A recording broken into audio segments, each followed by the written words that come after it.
Hello people, welcome to Sleepy Classes. आज 21 फरवरी है। Start करते हैं प्री केयर, जिसमें हम प्री रिलेटेड फैक्ट्स को डिस्कस करेंगे। स्टार्ट करने से पहले मैं आपको बता दूं कि हमारा crash course as well as test series available है इन ₹9999।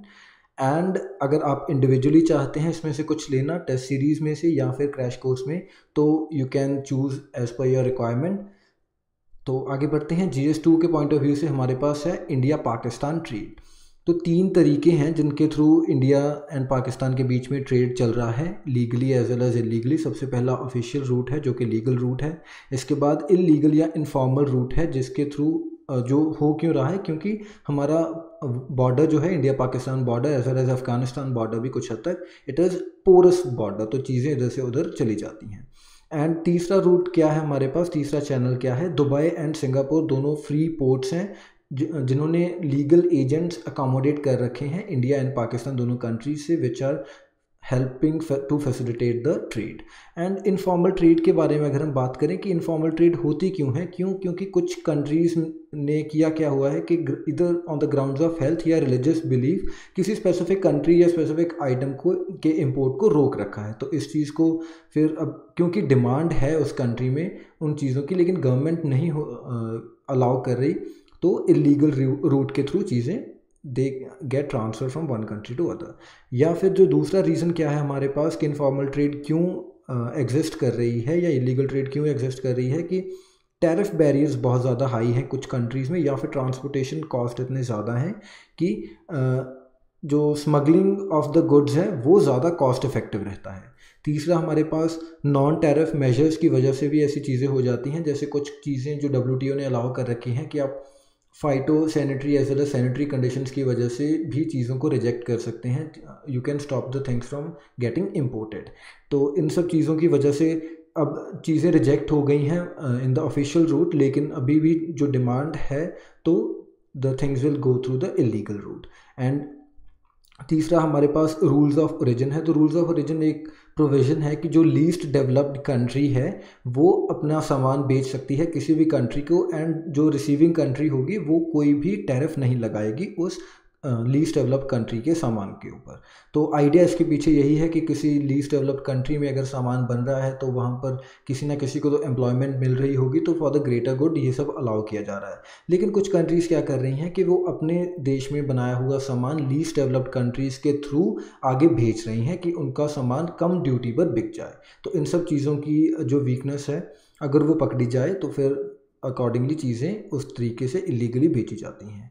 एंड जो ट्रांजिट ट्रेड है कई बार उसमें ऐसे चोरी दिखा दी या कुछ और तरीके की वजह से कुछ लीकेज हो जाती है सामान की, एंड अकॉर्डिंगली फिर वो जो ब्लैक मार्केट में चला जाता है।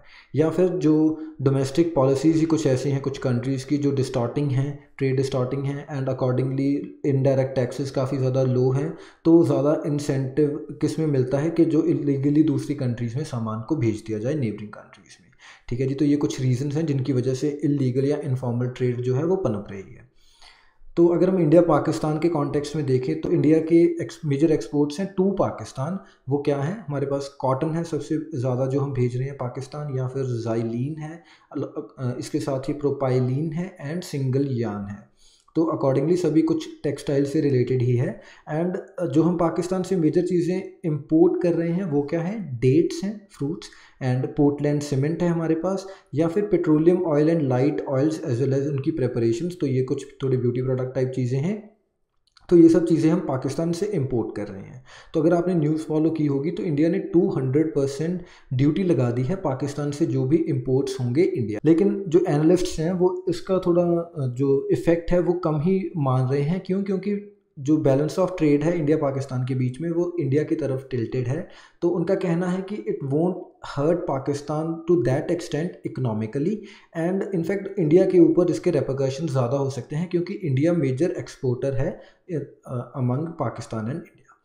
तो नॉन टैरिफ मेजर्स की अगर हम बात करें, जैसे हमने पीछे देखा था अभी, नॉन टैरिफ मेजर्स वो हैं जो WTO की तरफ से भी अलाउड हैं, लेकिन पाकिस्तान जो है वो ब्लंट इंस्ट्रूमेंट्स का यूज़ कर रहा है इन द NTMs, जैसे कि जनरल कुछ कैटेगरी ऑफ गुड्स हैं जिसको बैन कर रखा है पाकिस्तान ने। एंड फिर वो जो टारगेटेड इंडस्ट्रीज़ हैं, स्ट्रेटेजिक इंडस्ट्रीज़ हैं, उनको फिर सामान बेचने की इजाज़त नहीं है पाकिस्तान में। लेकिन इंडिया का कंपैरेटिवली उल्टा है ये सब, कि इंडिया ने सॉफ्ट बैरियर्स लगा रखे हैं। सॉफ्ट बैरियर्स का मतलब है कि या तो ब्यूरोक्रेटिक डिलेज हैं या ब्यूरोक्रेटिक हर्डल्स हैं, रादर दैन बैन्स, ये चीज़ें हैं जो ट्रेड को थोड़ा डिस्टर्ब कर रही हैं। अदरवाइज़ हमने कुछ पर्टिकुलर इंडस्ट्रीज़ के ऊपर कोई बैन नहीं लगाया हुआ, तो इसलिए इंडिया के जो NTMs हैं वो सॉफ्ट बैरियर्स हैं। तो आई होप आपको कुछ थोड़ी क्लैरिटी हुई होगी इंडिया पाकिस्तान के बीच में, एंड इनफॉर्मल ट्रेड के बारे में थोड़ा आपने चीज़ें सीखी होंगी। ठीक है जी, आगे GS3 के पॉइंट ऑफ व्यू से हमारे पास इनविजिबल इंक है। तो इसको नेशनल फिजिकल लेबोरेटरी दिल्ली में जो लोकेटेड है उन्होंने बनाया है, एंड ये एक ट्रांसपेरेंट लिक्विड है जो नॉर्मल नेकेड आई से आप नहीं देख सकते कि जो फिंगर है उसके ऊपर कुछ लगा है या नहीं। तो इसके लिए एक नैरो बैंड ऑफ फ्रीक्वेंसीज चाहिए ऑफ अल्ट्रा वायलेट लाइट।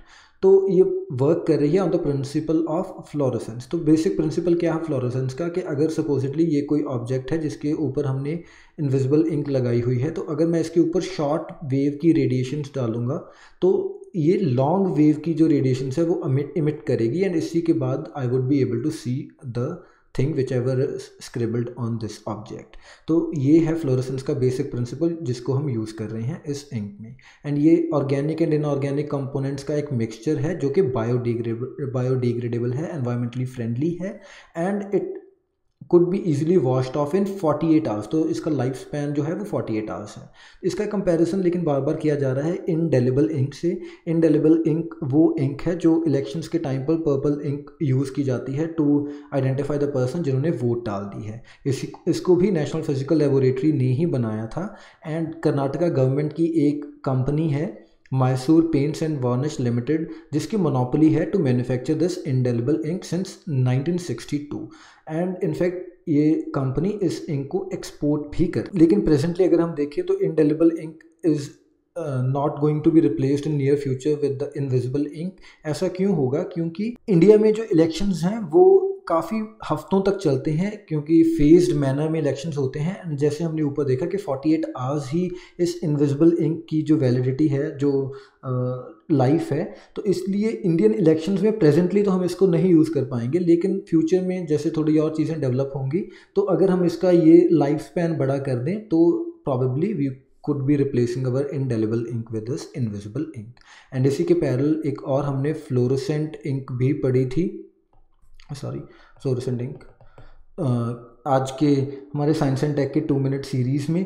तो अगर आपने वो वीडियो नहीं देखी तो please go have a look at it, क्योंकि इट कुड बी कन्फ्यूजिंग, क्योंकि अब fluorescent ink and invisible ink हमारे पास 2 नई चीज़ें आ चुकी हैं। ठीक है जी, तो आगे बढ़ते हैं। हमारे पास कुछ डेटा है in the context of mobile usage. तो global system for mobile communications इन्होंने एक डेटा निकाला है जिसका कहना है कि Indian women are 26% less likely than Indian men to own a mobile phone. तो डिस्क्रिपेंसी दिख रही है कि as compare to Indian men, Indian women के पास मोबाइल होगा इसके चांसेस थोड़े कम हैं, एंड 56% और less likely to use mobile internet. तो मोबाइल इंटरनेट यूजेज के चांसेस तो और भी ज़्यादा कम है as compare to Indian male. तो इसलिए थोड़ा डिजिटल इंडिया का साकार होना इन फिगर्स के साथ तो थोड़ा मुश्किल है, क्योंकि अगर आपकी 100% पॉपुलेशन ही उस इंफ्रास्ट्रक्चर का पार्ट नहीं है, mobile phone in this case, तो it won't be very easy कि हम जो पूरा इंडिया को डिजिटली जो डिजिटल इंस्ट्रूमेंट्स को यूज़ कर पाएँ। ठीक है जी। एंड इसके बाद मोबाइल जेंडर गैप रिपोर्ट है 2019 की, जिसका कहना है कि 80% of women in low and middle income countries are now mobile owners. तो जैसे low and middle income countries में 80% है विमेन जिनके पास मोबाइल फ़ोन्स हैं, लेकिन अगर हम इसका डायरेक्ट कंपैरिजन इंडिया के साथ करें तो it is just 59% in case of India जो विमेन हैं जिनके पास मोबाइल फ़ोन है। तो again this gap is way too much. तो अभी तो हम लो एंड मिडिल इनकम कंट्रीज़ के साथ ही कम्पीट नहीं कर पा रहे, तो forget about the developed countries. And अगर हम साउथ एशिया की बात करें तो मोबाइल जेंडर गैप के ये जो फिगर्स हैं वो सबसे ज़्यादा ख़राब, जो सबसे ज़्यादा वाइडेस्ट गैप है वो साउथ एशिया में ही है, and we are witnessing this in the figures as well. ठीक है जी।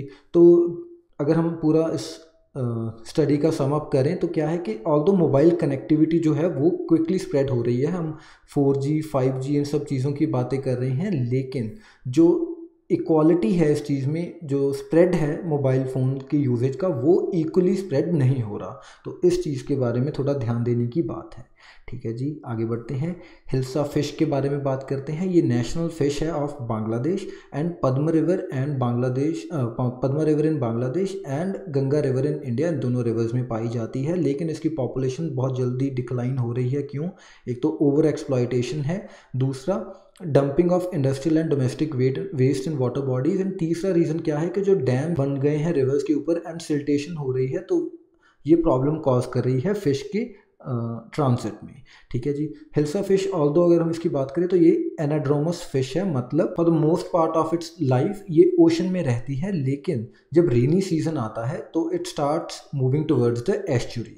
तो इस केस में ये गंगा रिवर के स्ट्रेच को मूव करना स्टार्ट कर देती है टुवर्ड्स इलाहाबाद। एंड इनफैक्ट अगर हम 1970s तक देखें तो ये हमें इवन आगरा के अराउंड भी मिल जाती थी, फॉरगेट अबाउट इलाहाबाद।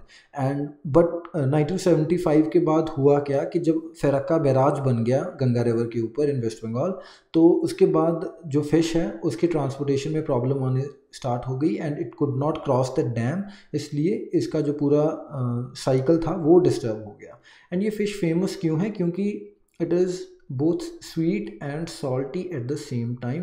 रीज़न आपको पता चल ही गया होगा कि कुछ टाइम ये ओशन में रह रही है एंड उसके बाद फिर ये फ्रेश वाटर वाले रिवर्स में आ जाती है, इसलिए स्वीट एंड सॉल्टी का एक अलग सा मिश्रण है इसमें। एंड ये हमारे पास इसकी पिक्चर है, आप देख सकते हैं, this is the fish. So that is all for today, thank you for watching, bye bye.